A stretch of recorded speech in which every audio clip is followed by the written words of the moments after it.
ભારત દેશના 77મા ગણતંત્ર દિવસના અવસર પર બધાને શુભેચ્છા। આજને દિવસ ભારતને સ્વતંત્રતા માટે જે લોકો પોતાના બલિદાન આપ્યા છે તેને યાદ કરીએ અને ભારત વર્ષને વધુ મજબૂત બનાવવા માટે, વિકસિત બનાવવા માટે આપણે બધા મળીને પ્રયાસ કરીએ।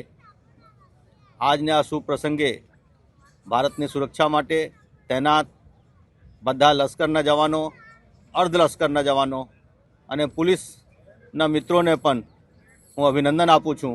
જય હિન્દ, જય ભારત।